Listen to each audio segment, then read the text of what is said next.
Hey guys, അപ്പോൾ ഇന്ന് ഞാൻ നിങ്ങൾക്ക് വേണ്ടി കൊണ്ടുവന്നിരിക്കുന്ന മൂവി 2018 പുറത്തിറങ്ങിയ ഇത് വാർണിംഗ് എന്ന് പറഞ്ഞിട്ട് ഒരു മിസ്റ്ററി ത്രില്ലർ മൂവിയാണ് നമ്മളിന്ന് എക്സ്പ്ലെയിൻ ചെയ്യാൻ പോകുന്നത്.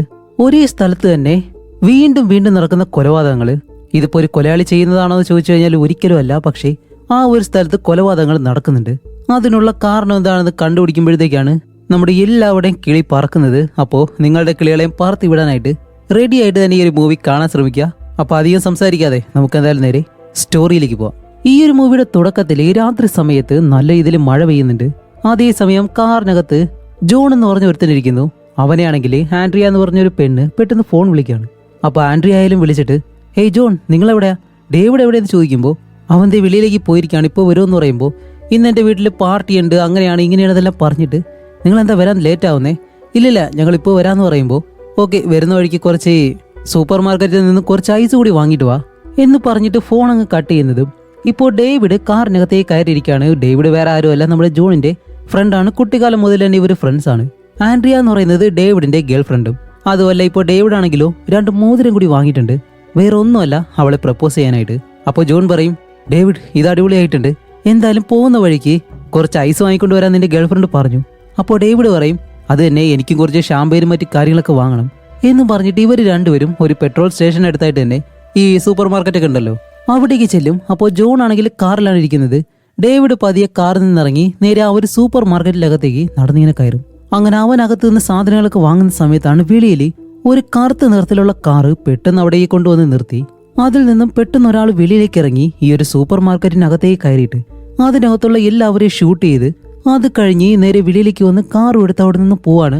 ഇത് കണ്ട നമ്മുടെ ജോൺ ആണെങ്കിലോ എന്ത് ചെയ്യണമെന്നറിയാതെ പെട്ടെന്ന് കാറിൽ നിന്ന് വെളിയിലേക്ക് ഇറങ്ങിയിട്ട് നേരെ ഈ ഒരു സൂപ്പർ മാർക്കറ്റിനകത്തേക്ക് വന്ന് നോക്കും. അപ്പോഴേക്കും പേടിച്ച അവസ്ഥയിൽ ഒരു അപ്പൂപ്പനും ഒരു ചെറിയ പയ്യനും അതിൻ്റെ അകത്ത് നിൽപ്പുണ്ട്. ഈ ഒരു അപ്പൂപ്പനെ എന്തായാലും ഒന്ന് ഓർത്തു വെച്ചു. അതേസമയം തന്നെ 10 വയസ്സുള്ള ഒരു ചെറിയ പയ്യനാണ് ആ ഒരു അപ്പൂപ്പന്റെ അടുത്ത് നിൽക്കുന്നത്. ജോൺ ഇപ്പോൾ അകത്തേക്ക് വന്ന് നോക്കുമ്പോൾ കഴുത്തിൽ ബുള്ളറ്റ് കൊണ്ട അവസ്ഥയിൽ തോക്കും പിടിച്ചിട്ട് ഒരാൾ നിൽപ്പുണ്ട്. ഇയാളും ആ ഒരു വന്ന ആളോടൊപ്പം ഫൈറ്റ് ചെയ്തെന്ന് തോന്നുന്നു. അങ്ങനെ അയാൾ അവിടെ നിന്ന് എഴുന്നേറ്റ് പോകുന്നതും ഇപ്പോൾ ഡേവിഡിനെ വന്ന് നോക്കുമ്പോഴത്തേക്കാണ് പാവം ഡേവിഡിനെ അകത്തേക്ക് വന്ന ഒരാളുണ്ടല്ലോ ആ ഒരാൾ ഷൂട്ട് ചെയ്തിട്ടാണ് പോയിട്ടുള്ളത്. ഡേവിഡ് ആണെങ്കിലും ജീവന് വേണ്ടി അവിടെ കിടക്കുമ്പോഴത്തേക്കും ജോൺ ഇത് കണ്ട് ഓടി വന്നിട്ട് അവനെ കെട്ടിപ്പിടിച്ചിരുന്നതിന് കരയാണ്. കുറെ കഴിയുമ്പോൾ തന്നെ അവിടേക്ക് പോലീസ്, ആംബുലൻസ് എല്ലാവരും വന്ന് ഡേവിഡിനെ അവിടെ നിന്ന് നേരെ ഹോസ്പിറ്റലിലേക്ക് കൊണ്ടുപോകുന്നു. അങ്ങനെ അത് കഴിഞ്ഞ് കാണിക്കുമ്പോഴത്തേക്കും ഈ ഒരു സംഭവം നടന്നിട്ട് ഒരു 10 വർഷങ്ങൾക്ക് ശേഷമാണ് കാണിക്കുന്നത്. ഇപ്പൊ ഈ ഒരു കഥ എങ്ങനെയാണ് പോകുന്നതെന്ന് വെച്ചാൽ 10 വർഷം ഫ്യൂച്ചറിലും അതേപോലെ തന്നെ 10 വർഷം പാസ്റ്റിലും ഈ ഒരു രീതിയിലായിരിക്കും ഈ ഒരു കഥ ഇനി മുന്നോട്ട് പോകുന്നത്. അതുപോലെ നിങ്ങൾ ശ്രദ്ധിച്ച് കാണുക. അങ്ങനെ ഫ്യൂച്ചറിൽ കാണിക്കുമ്പോൾ ഈ ഒരു ഷോപ്പിന് വെളിയിലായിട്ട് ഒരു ചെറിയ പയ്യൻ നിൽക്കുന്നു. അവന്റെ പേര് നിക്കോ എന്നാണ്. അതുപോലെ അവന്റെ കൂടെ തന്നെ പഠിക്കുന്ന വേറെ കുട്ടികളും അവന്റെ പുറകിൽ തന്നെ നിൽപ്പുണ്ട്. ഇപ്പൊ ആ ഒരു കുട്ടികളെ നിക്കോയെ നോക്കിയിട്ട് ആ ഒരു സൂപ്പർ മാർക്കറ്റിൽ 10 വർഷങ്ങൾക്ക് മുന്നേ ഒരാളെ ഷൂട്ട് ചെയ്ത് കൊന്നു, അയാളുടെ രക്തം മറ്റു കാര്യങ്ങളെല്ലാം ഇപ്പോഴും അവിടെ തന്നെയുണ്ട്, അതുകൊണ്ട് നീ ഇപ്പോൾ അതിനകത്തേക്ക് പോയിട്ട് ഒരു സാധനം വാങ്ങിക്കൊണ്ട് വരണം എന്നും പറഞ്ഞ് നിക്കോയെ ഒരു ഭീഷണിപ്പെടുത്തി അതിനകത്തേക്ക് പറഞ്ഞു വിടാണ്. നിക്കോയ്ക്കും വേറെ വഴിയില്ല, കാരണം അവന്റെ ബാഗും ബുക്കെല്ലാം ഇവരുടെ കയ്യിലിരിക്കുകയാണ്. അങ്ങനെ നിക്കോ ആയാലും പേടിച്ചിട്ട് ആ ഒരു സൂപ്പർ മാർക്കറ്റിനകത്തേക്ക് കയറുമ്പോഴത്തേക്കും അതിനകത്തുള്ള ആ ഒരു ഓണർ നമ്മുടെ നിക്കോയെ കണ്ട് ഒരു വ്യത്യസ്തമായിട്ടുള്ള രീതിയിൽ ഇങ്ങനെ നോക്കുന്നുണ്ട്. അപ്പോൾ നിക്കോ അയാളെ നോക്കി ഇങ്ങനെ നിൽക്കുന്ന സമയത്താണ് പെട്ടെന്ന് വെളിയിൽ ഒരു കാർ വന്ന് നിൽക്കുന്നു. അതിനകത്ത് നിക്കോയുടെ അമ്മയാണ്. നിക്കോ, നീ അവിടെ എന്താ ചെയ്യുന്നതെന്ന് ചോദിക്കുമ്പോൾ നിക്കോ ആയാലും മോടി വന്ന് അവരുടെ കാറിൽ കയറുന്നു. അല്ല, നിന്റെ ബാഗും ബുക്കെല്ലാം എന്തി? അതെല്ലാം സ്കൂളിലിരിക്കുകയാണമ്മ, ഇന്നെന്തായാലും ഹോംവർക്ക് ഇല്ല എന്നുള്ള രീതിയിൽ അവൻ കള്ളം പറയും. മറ്റുള്ള കുട്ടികൾ അവൻ ഇതുപോലെ ഉപദ്രവിക്കുന്നുള്ള കാര്യം ഒരിക്കലും അവന്റെ അമ്മയോട് അവൻ പറയത്തില്ല. അപ്പൊ ഈ ഒരു കാര്യങ്ങളും സൂപ്പർ മാർക്കറ്റിലെ ആ ഒരു ഓണർ ഉണ്ടല്ലോ അയാൾ കാണുന്നുണ്ട്. അതേസമയം കഥ ഇപ്പോ 10 വർഷങ്ങൾക്ക് പുറകിലേക്ക് പാസ്റ്റിലേക്ക് പോവാണ്. ഇപ്പൊ ഡേവിഡിനെ നേരെ ഹോസ്പിറ്റലിലേക്ക് കൊണ്ടുവന്നിട്ട് ജോണ്, ഡേവിഡിന്റെ ഗേൾഫ്രണ്ട് ആൻഡ്രിയ ഇവർ രണ്ടുപേരും വെളിയിൽ തന്നെ വെയിറ്റ് ചെയ്തിരിക്കുകയാണ്. അവൻ എന്ത് സംഭവിക്കുന്ന അറിയത്തില്ല. അതേസമയം തന്നെ ഡേവിഡിന് ഒരു സഹോദരനുണ്ട്, അവനാണെങ്കിൽ ഒരു പോലീസുകാരൻ. നേരെ ജോണിന്റെ അടുത്തേക്ക് വന്നിട്ട് ഇതുപോലെ ആ ഒരു സൂപ്പർ മാർക്കറ്റിൽ എന്താ സംഭവിച്ചേ എന്നിങ്ങനെ ചോദിക്കുമ്പോൾ ആ ഒരു സൂപ്പർ മാർക്കറ്റിൽ നടന്ന കാര്യങ്ങളുണ്ടല്ലോ അത് ഓരോന്നായിട്ട് നമ്മുടെ ജോൺ ഇങ്ങനെ എടുത്തു പറയും. അത് കഴിഞ്ഞിട്ട് അകത്തേക്ക് ചെന്ന് നോക്കുമ്പോഴത്തേക്കാണ് ഇപ്പോൾ നമ്മുടെ ഡേവിഡ് മരിക്കോ ഇല്ലയോ എന്നുള്ളൊരു അവസ്ഥയിലാണ് കിടക്കുന്നത്. ഡോക്ടർമാർക്ക് പോലും ഒരു ഉറപ്പുമില്ല. അത് കഴിഞ്ഞ് വീണ്ടും ഈ ഒരു കഥ 10 വർഷം ഫ്യൂച്ചറിലേക്ക് കാണിക്കുമ്പോൾ നിക്കോ എന്ന് പറഞ്ഞിട്ട് ആ ഒരു ചെറിയ പയ്യനുണ്ടല്ലോ അവനെ വിളിക്കാൻ വേണ്ടിയിട്ട് അവന്റെ അമ്മ സ്കൂളിന് വെളിയിലായിട്ട് ഇങ്ങനെ കാത്തു നിൽക്കാണ്. ആ ഒരു സമയത്താണ് നമ്മുടെ നിക്കോയെ ആ ഒരു പയ്യന്മാരുണ്ടല്ലോ അവർ 3 പേരും വീണ്ടും ഉപദ്രവിക്കുന്നതും ഇത് കാണുന്ന നിക്കോയുടെ അമ്മ കാറിൽ നിന്ന് ഓടി വരുമ്പോഴത്തേക്ക് ഇത് കണ്ട ആ പയ്യന്മാര് പേടിച്ച് അവിടെ നിന്നും ഓടും. അപ്പോൾ നിക്കോയുടെ അമ്മയാണെങ്കിലും അവന്റെ അടുത്തേക്ക് വന്നിട്ട് നമുക്ക് ഇപ്പൊ തന്നെ ഇത് പ്രിൻസിപ്പളിനോട് പോയി പറയാന്ന് പറയുമ്പോൾ ഇല്ലമ്മ, അതിന്റെ ആവശ്യമൊന്നുമില്ല എന്നും പറഞ്ഞ് അവന്റെ അമ്മയെ വിളിച്ച് നേരെ കാറിലേക്ക് കയറുമ്പോൾ അവന്റെ അമ്മ ചോദിക്കുന്നുണ്ട്, അല്ല ആ ഒരു കുട്ടികൾ നിന്നെ ഉപദ്രവിക്കുമ്പോൾ നിനക്ക് തിരിച്ചൊന്നും ചെയ്യാൻ അറിയത്തില്ലേ എന്ന് ചോദിക്കുമ്പോൾ, ഇല്ല അവര് വലിയ കുട്ടികളല്ലേ എന്ന് പറയുമ്പോൾ, എത്ര വലിയ കുട്ടികളെ ആയിക്കോട്ടെ നിന്നെ ഉപദ്രവിച്ചു കഴിഞ്ഞാൽ നീ എന്തായാലും തിരിച്ചടിക്കണം എന്ന് പറഞ്ഞിട്ട് ഇവനെ വിളിച്ച് നേരെ അതേ ആ ഒരു പെട്രോൾ സ്റ്റേഷൻ ഉണ്ടല്ലോ അവിടേക്ക് തന്നെയാണ് വരുന്നത്. അവിടെ വന്നിട്ട്, ഓക്കെ ഞാൻ പെട്രോൾ അടിക്കാം, നീ പോയിട്ട് ഷോപ്പിനകത്ത് നിന്ന് എന്തെങ്കിലും വാങ്ങിക്കൊണ്ട് വരാൻ പറഞ്ഞ് നിക്കോയെ അകത്തേക്ക് പറഞ്ഞു വിടുന്നു. അപ്പോൾ നിക്കോ ആയാലും പതി അതിനകത്തേക്ക് കയറിയിട്ട് ആരും കാണാതെ ഒരു ചെറിയ ബുക്ക് എടുത്ത് ഒളിപ്പിച്ചിങ്ങനെ വെക്കും. അപ്പൊ ഈ ഒരു കാര്യം CCTVയിലൂടെ അവിടുത്തെ ഓണർ കണ്ടിട്ട് നിക്കോയെ വിളിച്ചിട്ട്, മോനെ നീ ചെയ്തത് വലിയ തെറ്റാണ്, ഞാനത് കണ്ടു, അതുകൊണ്ട് അത് തിരിച്ചു വെച്ചേക്ക്. പിന്നെ നിനക്ക് എത്ര വയസ്സായെന്ന് ചോദിക്കുമ്പോൾ, അടുത്ത ആഴ്ചയായി കഴിഞ്ഞാൽ എനിക്ക് 10 വയസ്സാവും എന്ന് പറയുമ്പോൾ ആ ഒരു ഓണർ ആയാലും അവനെ വഴക്കൊന്നും പറയാതെ വെളിയിലേക്ക് കൊണ്ടുവരുന്നുണ്ട്. ഈ ഒരു കാര്യം നിക്കോയുടെ അമ്മ വെളിയിൽ നിന്ന് ഇങ്ങനെ കാണുകയും ചെയ്യുന്നുണ്ട്. അങ്ങനെ നിക്കോയുടെ അമ്മയായാലും അകത്തേക്ക് വന്നിട്ട് ആ ഒരു പെട്രോളിന്റെ കാശും അതേപോലെ തന്നെ അകത്ത് നിന്നും വേറൊരു ബുക്ക് എടുത്തിരുന്നു അവൻ, അതിന്റെ പണവും കൊടുത്ത് അവനെയും കൊണ്ട് തിരിച്ചു പോകുമ്പോൾ നിക്കോയോട് ചോദിക്കുന്നുണ്ട്, അല്ല നിക്കോ നീ ഒരു ഷോപ്പിലേക്ക് ഇടയ്ക്കിടയ്ക്ക് വരുമോ? ആ ഒരു ഓണർ നിന്നോട് നല്ലോണം സംസാരിക്കുന്നു. ഇല്ലമ്മ ഞാനും ഈ ഒരു ഷോപ്പിൽ ഇപ്പോഴാണ് വരുന്നത്. അതുമല്ല ആ ഒരു അങ്കിൾ പറഞ്ഞിരുന്നു, അതുപോലെ ഈ ഒരു ഷോപ്പിനകത്ത് 10 വർഷങ്ങൾക്ക് മുന്നേ ആരോ ഒരാൾ മരിച്ചെന്നുള്ള കാര്യം ഞാൻ അറിഞ്ഞല്ലോ, അത് സത്യമാണോ എന്ന് ചോദിക്കുമ്പോൾ, നിന്നെ ഉപദ്രവിച്ച കുട്ടികളല്ലേ ആ ഒരു കാര്യം പറഞ്ഞേ, അത് വെറുതെ നിന്നെ പേടിപ്പിക്കാൻ വേണ്ടി പറയുന്നതാണ്, അത് നീ വിശ്വസിക്കണ്ട എന്ന് പറഞ്ഞിട്ട് അവരവിടെ നിന്ന് പോകുന്നതും വീണ്ടും 10 വർഷം പാസ്റ്റിൽ കാണിക്കുന്നു. ഇപ്പോൾ നമ്മുടെ ആൻഡ്രി ഉണ്ടല്ലോ ഡേവിഡിന്റെ ഗേൾഫ്രണ്ട്, അവളായാലും പെട്ടെന്ന് ജോണിന്റെ അടുത്തേക്ക് വന്നിട്ട് അവനെ പിടിച്ചൊരിടത്തേക്ക് സംസാരിക്കുകയാണ്. വേറെ ഒന്നുമല്ല, ഇപ്പോൾ ഡോക്ടർ പറഞ്ഞു ഒരു ഓപ്പറേഷൻ ചെയ്തു കഴിഞ്ഞാൽ അവൻ എന്തായാലും ശരിയാവുമെന്ന് എന്നുള്ള രീതിയിൽ ഹാപ്പി ആയിട്ട് ആ ഒരു കാര്യം പറയുമ്പോൾ ഇത് കേൾക്കുന്ന നമ്മുടെ ജോണിനായാലും നല്ല സന്തോഷമായി. അതേസമയമാണ് അടുത്തുള്ളൊരു ന്യൂസ് പേപ്പർ നമ്മുടെ ജോൺ ഇങ്ങനെ കാണുന്നത്. ഇപ്പോൾ നമ്മുടെ ജോണിനും അവന്റെ ഫ്രണ്ടിനും നടന്ന ആ ഒരു സംഭവം ഉണ്ടല്ലോ, അതുപോലെ തന്നെ 32 വർഷങ്ങൾക്ക് മുന്നേ അതേ ഒരു ഷോപ്പില് ഇവർക്ക് സംഭവിച്ചതുപോലെ തന്നെ ഒരു കാര്യം സംഭവിച്ചു എന്നും പറഞ്ഞിട്ടാണ് ആ ഒരു ന്യൂസിലുള്ളത്. അതിലൊരാൾ മരിച്ചുപോവുകയും ചെയ്തു, കൂടാതെ അതിനകത്ത് 10 വയസ്സുള്ള ഒരു പയ്യനും ഉണ്ടായിരുന്നു. അപ്പൊ ഈ ഒരു കാര്യത്തെ പറ്റി ആൻഡ്രിയോട് സംസാരിക്കുമ്പോൾ അവളത് വലിയ കാര്യമൊക്കെ എടുക്കുന്നില്ല. പക്ഷെ ജോണിന് ഇതിലെന്തോ ഒരു സംശയം തോന്നുന്നുണ്ട്. അങ്ങനെ വീണ്ടും ഇവിടെ 10 വർഷം ഫ്യൂച്ചറിൽ കാണിക്കുമ്പോൾ അവൻ വീട്ടിൽ വന്നിരുന്നിട്ട് അവന്റെ ബാഗ് തുറന്ന് നോക്കുമ്പോഴത്തേക്കാണ് അതിനകത്ത് ഒരു ചെറിയ കവർ ഇരിക്കുന്നു. അത് തുറന്ന് നോക്കുമ്പോൾ അതിനകത്തൊരു പേപ്പർ ഉണ്ട്. ഈ ഒരു കാര്യം എന്താണെന്ന് അവൻ വായിച്ചു നോക്കുന്നതും അത് വായിച്ച ഉടനെ തന്നെ അവൻ പേടിച്ചിട്ട് മൂത്രമൊഴിക്കും. അങ്ങനെ എന്താണ് അതിൽ എഴുതിയിരിക്കുന്നത് എന്നുള്ള രീതിയിൽ അവന്റെ അമ്മയായാലും നേരെ അടുത്തേക്ക് വന്ന് എന്താണെന്ന് നോക്കുമ്പോൾ അവളായാലും നല്ലതുപോലെ പേടിക്കുന്നുണ്ട്. എന്നിട്ട് നിക്കോയോട് പറയും, നിക്കോ നീ പേടിക്കാനൊന്നും വേണ്ട, നിന്നെ വെറുതെ പേടിപ്പിക്കാൻ വേണ്ടി ആരും എഴുതിയതാണ് എന്ന് പറഞ്ഞിട്ട് ഇപ്പൊ ആ ഒരു പേപ്പറിൽ എഴുതിയിരിക്കുന്നത് എന്താണെന്ന് വെച്ചാല്, എന്ത് സംഭവിച്ചാലും ശരി നിന്റെ ബർത്ത്ഡേ ദിവസമായിട്ടുള്ള ഏപ്രിൽ 12 ആ ഒരു ദിവസം ഒരു കാരണവശാലും നീ ആ ഒരു ഷോപ്പിലേക്ക് പോകരുത്, പോയി കഴിഞ്ഞാൽ നീ കൊല്ലപ്പെടും എന്നാണ് എഴുതിയിട്ടുള്ളത്. അപ്പൊ ഇതുപോലെ എഴുതിയത് ആ ഒരു കുരുത്തം കെട്ട 3 പിള്ളേരുണ്ടല്ലോ അവരാണെന്ന് വിചാരിച്ച്, അവരാണെന്ന് നിക്കോയുടെ അമ്മയ്ക്ക് അറിയാം. അതുകൊണ്ട് തന്നെ നേരെ സ്കൂളിലേക്ക് പോയിട്ട് ഇതിനെപ്പറ്റി കംപ്ലൈന്റ് ചെയ്യുന്നതും ആ ഒരു ടീച്ചറായാലും, സോറി മേഡം ഞങ്ങൾക്ക് ഇതിനെപ്പറ്റി ഒന്നും അറിയത്തില്ലായിരുന്നു, ഇനി എന്തായാലും ഇതുപോലെയൊന്നും സംഭവിക്കത്തില്ല, അവർക്ക് നല്ലതായിട്ടുള്ള ഒരു പണിഷ്മെന്റ് ഞങ്ങൾ കൊടുത്തിരിക്കും എന്ന് പറയുമ്പോഴത്തേക്കാണ് നിക്കിന്റെ അമ്മ അവിടെ നിന്ന് തിരിച്ചു പോകുന്നത്. അങ്ങനെ വീണ്ടും ഇവിടെ പാസ്റ്റിൽ കാണിക്കുമ്പോൾ ജോൺ ഇപ്പോൾ ആ ഒരു ഫ്രണ്ടായിട്ടുള്ള പോലീസുകാരനുണ്ടല്ലോ അവനോടൊപ്പം സ്റ്റേഷനിലിരുന്നിട്ട് ഈ ഒരു സൂപ്പർ മാർക്കറ്റിൽ എന്താണ് സംഭവിച്ചത് എന്നുള്ള കാര്യം ഇവർ ആ ഒരു CCTVയിലൂടെ കാണുകയാണ്. എന്തായാലും ഡേവിഡിനെ ഷൂട്ട് ചെയ്ത ആ ഒരുത്തിനെ ഞങ്ങൾ പിടിച്ചിരിക്കും എന്ന് പറയുമ്പോൾ ജോൺ ചോദിക്കും, അല്ല ആ ഒരു ഷോപ്പിനകത്ത് അപ്പോൾ ആരൊക്കെ ഉണ്ടായിരുന്നു? കഴുത്തിലെ ബുള്ളറ്റ് കൊണ്ട് ഒരാളുണ്ടായിരുന്നല്ലോ, അത് നീ ആയാലും പറഞ്ഞു. പിന്നെ ആ ഒരു ഷോപ്പിന്റെ ഓണർ, അയാൾ നല്ലതുപോലെ പേടിച്ചിരുന്നു. പക്ഷേ കൂടുതലായിട്ട് ബാധിക്കപ്പെട്ടത് 10 വയസ്സുള്ള ഒരു ചെറിയ പയ്യനായിരുന്നു, അവൻ ഇപ്പോഴും മെന്റലി ശരിയായിട്ടില്ല എന്നിങ്ങനെ പറയുമ്പോൾ ജോൺ ആണെങ്കിലും ആ ഒരു ന്യൂസ് പേപ്പർ ഉണ്ടല്ലോ അതെടുത്ത് ഈ ഒരു പോലീസുകാരനെ കാണിക്കും. ഇത് നോക്ക്, അതേ ഷോപ്പില് 1976 അതായത് 32 വർഷങ്ങൾക്ക് മുന്നേ ഇതുപോലെ തന്നെ ഒരു സംഭവം അവിടെ നടന്നിരുന്നു. അവിടെയും 10 വയസ്സുള്ള ഒരു പയ്യനുണ്ടായിരുന്നു. ഈ 2 സംഭവങ്ങൾ തമ്മിലും എന്തെങ്കിലും ബന്ധമുണ്ടോ? അങ്ങനെ എനിക്ക് തോന്നുന്നുണ്ടെന്ന് പറയുമ്പോൾ പോലീസുകാരൻ പറയും, ഇതത്ര വലിയ കാര്യമാക്കണ്ട, ഇത് കോയിൻസിഡൻസ് ആയിട്ട് സംഭവിച്ചതായിരിക്കാം എന്ന് പറയുമ്പോൾ ഇവിടെ ഫ്യൂച്ചറിൽ നമ്മുടെ നിക്കോയ്ക്ക് ഒരു ഗേൾ ഫ്രണ്ട് ഉണ്ട്. ഇപ്പൊ ഇവര് രണ്ടുപേരും കൂടി ചേർന്നിട്ട് ആ ഒരു പ്രിൻസിപ്പളിന്റെ റൂമിലേക്ക് ചെന്നിങ്ങനെ നോക്കുമ്പോൾ ഇവനെ ഉപദ്രവിക്കുന്ന ആ ഒരു 3 പയ്യന്മാരുണ്ടല്ലോ അവരെ പിടിച്ചു നിർത്തി ആ ഒരു പ്രിൻസിപ്പൾ ഈ ഒരു ലെറ്ററിന്റെ കാര്യത്തെ പറ്റി പറഞ്ഞ് 3 പേരെ നല്ലതുപോലെ വഴക്ക് പറയുന്നുണ്ട്. ഹാൻഡ് റൈറ്റിംഗ് വെച്ചിട്ട് ഇതാരാണ് എഴുതിയതെന്ന് കണ്ടുപിടിച്ചു കഴിഞ്ഞാൽ അവരെ എന്തായാലും സ്കൂളിൽ നിന്ന് പുറത്താക്കും. അതുകൊണ്ട് ഇനി ഒരിക്കലും നിക്കോയെ നിങ്ങൾ ഉപദ്രവിക്കാനോ അവന്റെ പുറകെ പോകാനോ പാടില്ല എന്നുള്ള കാര്യം പറയുന്നതും ഇവർ രണ്ടുപേരും ആ ഒരു കാര്യം കാണുന്നുണ്ട്. അതേസമയം വീണ്ടും ഇവിടെ പാസ്റ്റിൽ കാണിക്കുമ്പോൾ നമ്മുടെ ജോൺ ഇപ്പോ 1976 അതേ ഷോപ്പിൽ നടന്ന ആ ഒരു കൊലപാതകം അതിനെപ്പറ്റി കണ്ടുപിടിക്കാന്ന് പറഞ്ഞിട്ട് ആ ഒരു സമയത്ത് 10 വയസ്സുള്ളൊരു പയ്യൻ അവിടെ ഉണ്ടായിരുന്നെന്ന് പറഞ്ഞല്ലോ. അയാളിപ്പോ നല്ല രീതിയിൽ പ്രായമായി കാണും. അയാളിപ്പോ ഏകദേശം ഒരു 40-42 വയസ്സായി കാണും. അങ്ങനെ ആ ഒരാളെ കണ്ടുപിടിച്ച് അവിടെ എന്താണ് സത്യത്തിൽ നടന്നത് എന്നുള്ള കാര്യം ചോദിക്കുമ്പോൾ അപ്പോഴാണ് അയാൾ പറയുന്നത്, അന്ന് എനിക്ക് 10 വയസ്സായിരുന്നു, ഞാൻ ആ ഒരു പെട്രോൾ സ്റ്റേഷനിൽ വരുന്ന കാറുകളുടെ ഗ്ലാസ് എല്ലാം വൃത്തിയാക്കുന്നൊരു ജോലിയായിരുന്നു. അങ്ങനെയാണ് ഞാനൊരു ദിവസം ഒരു മിലിറ്ററി ജനറലിന്റെ കാറ് അവിടെ വൃത്തിയായിക്കൊണ്ടിരിക്കുമായിരുന്നു. പെട്ടെന്ന് മുഖംമൂടി ധരിച്ച രണ്ടുപേര് വന്ന് അതിലൊരാൾ ഈ ഒരു കാറിനടുത്തേക്ക് ഷൂട്ട് ചെയ്തു. അതിലൊരു ബുള്ളറ്റ് എന്റെ ദേഹത്ത് കൊള്ളേണ്ടതായിരുന്നു. പക്ഷെ അതിനു മുന്നേ തന്നെ മറ്റൊരു സോൾജിയർ മുന്നിലേക്ക് വന്നു നിന്ന് ആ ഒരു ബുള്ളറ്റ് എല്ലാം അയാളുടെ ദേഹത്ത് കൊണ്ട് ആ ഒരു പട്ടാളക്കാരൻ മരിക്കുന്ന കാര്യം എന്റെ കൺമുന്നിൽ വെച്ചിട്ടാണ് ഞാൻ കണ്ടത്. അപ്പൊ ഈ ഒരു കാര്യം ഇയാൾ പറയുമ്പോഴത്തേക്കും നമ്മുടെ ജോൺ പറയും, നിങ്ങൾക്ക് നടന്നതുപോലെ തന്നെ ഇപ്പോൾ 2008 എന്റെ ഫ്രണ്ടിനും ഇതുപോലെ തന്നെ ഒരു സംഭവം നടന്നിട്ടുണ്ട്. അപ്പൊ ഈ രണ്ട് സംഭവങ്ങളും തമ്മിൽ എന്തെങ്കിലും ബന്ധമുണ്ടോ ഇല്ലയെന്ന് അറിയാൻ വേണ്ടിയിട്ടാണ് ഞാനിത് ചോദിച്ചതെന്ന് പറയുമ്പോൾ അയാൾ പറയും, ഇപ്പോഴാണ് ഞാനൊരു കാര്യം ആലോചിക്കുന്നത്. ആ സംഭവം നടന്ന സ്ഥലത്ത് 1976 മാത്രമല്ല അതുപോലൊരു കാര്യം സംഭവിച്ചിട്ടുള്ളത് 1955 അതുപോലെ തന്നെ ഒരു സംഭവം നടന്നിട്ടുണ്ട് എന്നും പറഞ്ഞിട്ട് അയാൾ ഒരു ന്യൂസ് പേപ്പർ ഇങ്ങനെ കൊടുക്കുന്നു. അപ്പൊ ആ ഒരു പേപ്പർ വായിച്ചു നോക്കുമ്പോഴത്തേക്കാണ് ഇതെല്ലാം തമ്മിലുള്ള ആ ഒരു ബന്ധം എന്താണെന്ന് വെച്ചാല് ഈ ഒരു സംഭവങ്ങളെല്ലാം ആ ഒരു ഷോപ്പിൽ നടക്കുന്നത് ഏപ്രിൽ 12-ാം തീയതിയാണ്. പക്ഷേ നമ്മുടെ ജോണിന്റെ ഫ്രണ്ടിന് ആ ഒരു അപകടം സംഭവിച്ചത് ഏപ്രിൽ 9-നാണ്. എന്ന് വെച്ചാൽ 12-ാം തീയതിക്ക് മുന്നേ ഉള്ള ദിവസം. അപ്പൊ 1955 1976 നടന്നിട്ടുള്ള സംഭവങ്ങളെല്ലാം ഒരേ ഡേറ്റിൽ തന്നെയാണ് സംഭവിച്ചിട്ടുള്ളത്. പക്ഷേ 2008 സംഭവിച്ച ഈ ഒരു കാര്യം മാത്രം 12-ാം തീയതിക്ക് മുന്നേ മാത്രം സംഭവിച്ചു. പക്ഷെ അതെന്തുകൊണ്ടാണെന്ന് നമ്മുടെ ജോണിന് അറിയത്തില്ല. അങ്ങനെ വീണ്ടും കഥ ഇപ്പോൾ ഫ്യൂച്ചറിൽ വരികയാണ് 2018.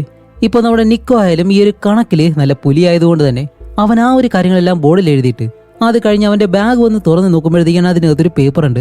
ഇതുപോലെ കബോർഡിനടുത്തേക്ക് വന്ന് എന്നെ കാണുന്നു പറഞ്ഞിട്ട് അപ്പോൾ തന്റെ ഗേൾഫ്രണ്ട് ആയിരിക്കും ഇത് എഴുതി വെച്ചത് എന്നും പറഞ്ഞ് നിക്കോ നേരെ അവിടേക്ക് ചെല്ലുമ്പോൾ അവനെ ഉപദ്രവിക്കുന്ന ആ ഒരു 3 പയ്യന്മാരുണ്ടല്ലോ അവരായിരുന്നു അത്.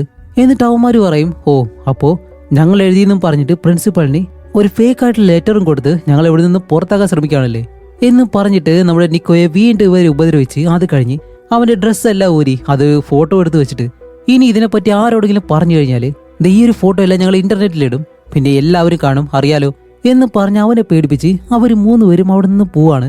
ഇതുപോലെയുള്ള കുരുത്തങ്ങളുടെ ചെറുക്കന്മാർക്ക് ചാന്തിക്ക് നോക്കി ഓരോന്ന് കൊടുത്താലേ ശരിയാവത്തുള്ളൂ.